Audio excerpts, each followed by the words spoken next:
Bonjour, je suis Fortunatus Geswende Wedaogo, docteur en pharmacie, officiant dans la ville de Ouagadougou.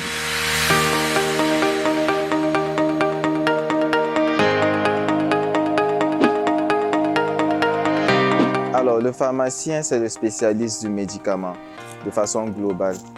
Donc, le pharmacien est celui qui se porte garant du médicament depuis sa conception jusqu'à son utilisation et en tenant compte aussi des effets indésirables potentiels qu'il peut avoir sur la santé des populations. Les études en pharmacie nous donnent une variété d'options après l'obtention du diplôme. Le pharmacien peut se retrouver un peu partout, dans le domaine de la biologie, des analyses médicales donc, dans le domaine de la santé publique, dans le domaine de l'industrie pharmaceutique, c'est-à-dire la formulation, la vente de médicaments en gros. Il peut aussi se retrouver dans la fonction publique. Il peut se retrouver à l'hôpital en tant que pharmacien hospitalier. En fait, c'est vraiment une large gamme de... La liste n'est pas exhaustive. La liste n'est pas exhaustive, c'est vraiment une large gamme de potentialités, d'horizons qu'on peut avoir après la soutenance.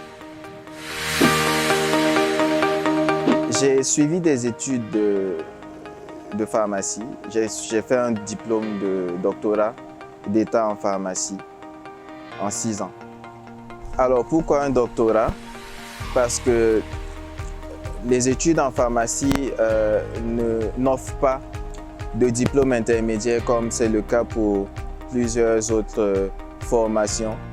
Donc c'est comme ça en pharmacie, en médecine. Voilà pourquoi je suis sorti directement avec un doctorat et non pas avec une licence ou un master. Pour ma part, j'ai été dans un établissement privé. L'avantage pour moi, en étant dans cet établissement privé, c'est, je dirais, surtout la proximité avec les professeurs. Donc cette proximité-là m'a permis de souvent être en mesure de poser plus de questions, de comprendre mieux certains aspects des cours qui m'étaient présentés, mais aussi de me faire des relations, d'avoir la sympathie des profs qui est très, très importante, assez importante, je dirais, dans le domaine dans lequel nous sommes. Donc, c'est le plus gros avantage pour ma part que j'ai pu tirer du fait de faire mes études dans une université privée. J'ai fait mes études à Dakar, au Sénégal. Alors, pourquoi Dakar? Parce que après l'obtention de mon bac, je voulais aller, c'est la ville que j'avais choisie en quelque sorte. Et j'avais pas vraiment d'autres options. C'était un peu compliqué pour la France. On le sait tous avec le PACES, les procédures sont un peu compliquées. Donc, dans l'urgence comme ça, et vu que c'était mon premier choix, je me suis tourné vers Dakar. Et voilà comment je suis arrivé.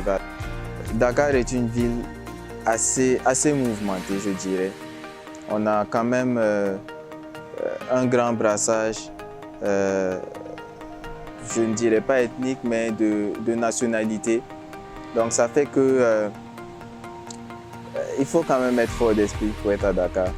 Fort d'esprit, pourquoi? Parce que quand on quitte généralement les parents à l'âge de 18 ans, c'est la première expérience à l'extérieur et qu'on n'est pas habitué à une certaine liberté, il faut savoir se mettre souvent des limites, savoir adopter un comportement qui est favorable en fait pour l'atteinte des objectifs qu'on poursuit en étant étudiant.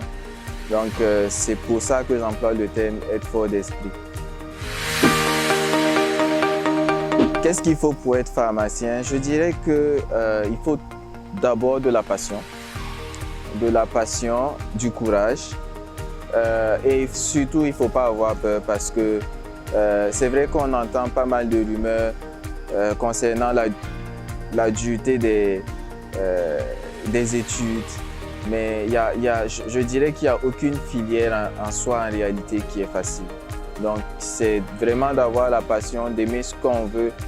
On veut aller faire en pharmacie, ce qu'on poursuit comme but et de se donner les moyens tout simplement. Il n'y a pas de peur. Comment choisir son université? Ben, je dirais que il n'y a pas de formule